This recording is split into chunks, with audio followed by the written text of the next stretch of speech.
ठीक है जी, ये पहला एलिवेटर ये है, इससे सारा ताकि सबको समझ आए। हाँ जी, पूरा प्लांट चलाया जाता है सर इससे। ये पहला एलिवेटर से चलता है, एलिवेटर के बाद में पहले चलने आने के बाद में प्री क्लीनर है, प्री क्लीनर के अंदर में 2 पॉइंट्स हैं, एक ब्लोअर चलता है, एक उसका सील सेक्शन चलता है।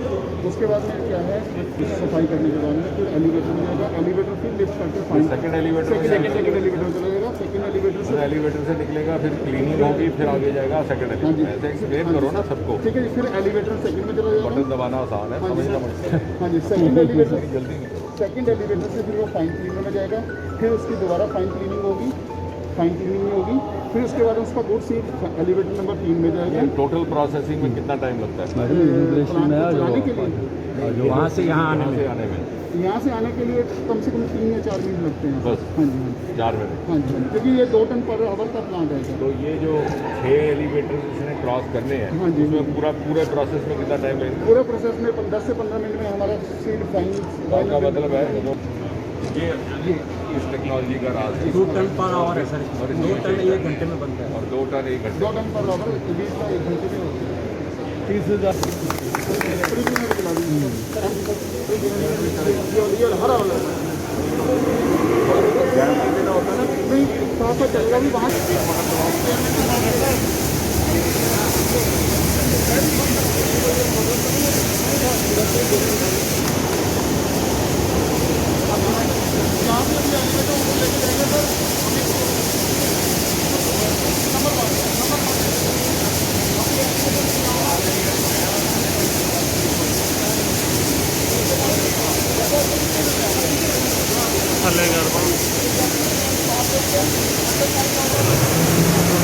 नए रिकॉर्ड, नए मील के पत्थर। ये वही कठुआ जिला है जहां पर 40 बरस से रुका हुआ शाहपुर कंडी का प्रोजेक्ट प्रधानमंत्री श्री नरेंद्र मोदी जी के हस्तक्षेप से पुनः प्रारंभ हुआ है। भारत के हिस्से का दरियाए रावी का पानी जितना का जितना पाकिस्तान जा रहा था, 1 साल के भीतर वो यहीं पर उपयोग होगा।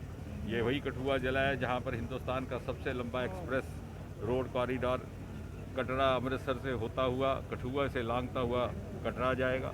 ये वही कठुआ है जहां पर पहला इंटरस्टेट ब्रिज कीड़िया गडियाल बना। ये वही कठुआ जहां उत्तर भारत का सर्वप्रथम बायोटेक इंडस्ट्रियल पार्क लखनऊ के बाद कुछ ही दिनों में काम करना शुरू हो जाएगा।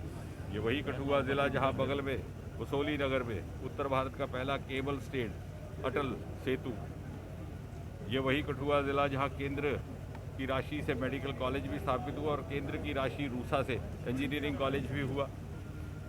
और इसी प्रकार अनेकों ऐसे विकास के स्मारक जिनको गिनने लगो तो सारा दिन बीत जाएगा।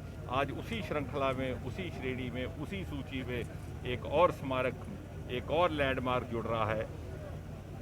इस पूरे के पूरे क्षेत्र का सर्वप्रथम सीड प्रोसेसिंग प्लांट जो न केवल जम्मू कश्मीर के लिए बीज उपलब्ध करवाएगा बल्कि जो पड़ोस के राज्य हैं पंजाब और हिमाचल प्रदेश के लिए भी। और मुझे विशेषकर इसलिए भी गर्व है कि ये एक विकास का स्मारक होने के साथ साथ कठुआ ज़िले को जोड़ देगा प्रधानमंत्री मोदी जी के उस लक्ष्य, उस आह्वान वो जो हमारे लिए उन्होंने रखा है, डबलिंग फार्मर्स इनकम बाई 2022, किसान की आमदन दुगनी करने के मोदी जी के उस उद्देश्य की प्राप्ति में आज से कठुआ भी एक प्रमुख भूमिका निभाएगा।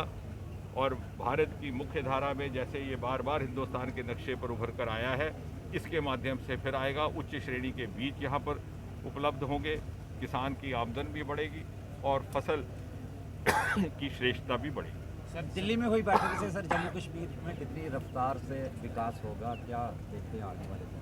नहीं, मुझे लगता है कि सबसे बड़ी उपलब्धि ये है कि उस बैठक में सभी आमंत्रित राजनीतिक दलों ने भाग लिया पूरे सहयोग के साथ, बड़े अच्छे वातावरण, और सभी ने अपने भारत के लोकतंत्र के प्रति प्रतिबद्धता जताई। ये भी कहा कि डीलिमिटेशन की प्रक्रिया में भी उनका सहयोग रहेगा। उसके उपरांत जो विधानसभा का चुनाव होगा उसमें भी उनका सहयोग रहेगा। ये एक ऐसी बैठक थी जहां सबने एक स्वर में प्रधानमंत्री जी के द्वारा ली गई पहल का स्वागत किया और प्रधानमंत्री जी ने प्रमुख तौर पर 2 बिंदुओं पर जोर दिया। एक तो ग्रास रूट ज़मीनी स्तर के लोकतंत्र को सुदृढ़ करना, जैसे कि हम जानते हैं कि पहली बार 70 वर्ष के बाद जिला परिषदें यहाँ गठित हुई हैं, पंचायतों को 73 और 74 संशोधन का लाभ मिला है। और दूसरा के विकास जिसकी गति पिछले कुछ वर्षों में तेज़ हुई है। ये बैठक किसी एक राजनीतिक दल विशेष के नुक्ते नज़र से नहीं थी। मैं समझता हूँ जब पूछा जाता है किसकी हार हुई, किसकी जीत, किसका पक्ष भारी हुआ, तो मैं कहता हूँ कि लोकतंत्र की जीत और जम्मू कश्मीर के तमाम राजनीतिक दलों का लोकतंत्र के प्रति निष्ठा और प्रतिबद्धता का ये प्रतीक थी परसों की बैठक। महबूबा मुफ्ती ने कहा है सर पाकिस्तान से वार्ता की जानी चाहिए, 370 के लिए वो जंग लड़ेगी, क्या ऐसा है कि वो तो विदेश मंत्रालय इन बातों पर निर्णय करता है, ये उस बैठक का बिंदु भी नहीं था। लेकिन जो प्रमुख बिंदु थे, आने वाले विधानसभा चुनाव कैसा हो जिसका निर्णय चुनाव आयोग करेगा। डिलिमिटेशन कमीशन एक इंडिपेंडेंट बॉडी है, हमें विश्वास है जो पीछे कोताहियाँ रह गई हैं उनकी पूर्ति होगी, और साथ ही साथ सब उसमें शिरकत करेंगे।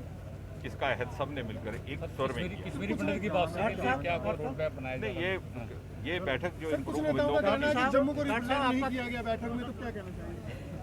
5 से नेता तो जम्मू के ही थे, 14 में से 6 नेता तो जम्मू के थे, 7 नेता। उनका कहना है कि 3 नेता जो है भाजपा के थे, जिस तरह पूर्व मंत्री चौधरी सिंह लाल सिंह की बात, अंकुर शर्मा का भी आरोप है। नहीं, जो रजिस्टर्ड पार्टियां हैं, देखिए ये सवाल पूछना आसान है, anybody can ask a question to any answer. आप जरा गिनती करिए कितने थे जम्मू के, फिर मैं बताता हूँ 14 में से कितने थे, बताएं ना, आपने भी कुछ होमवर्क किया होगा। 3 बीजेपी के थे, आगे और कांग्रेस के भी 2 थे, फिर हुए 5 और पैंथर और 6 और सर 2 नहीं, अरे भैया 14 में से 6 जम्मू के, तो फिर आप कह रहे हैं जम्मू का कोई नहीं।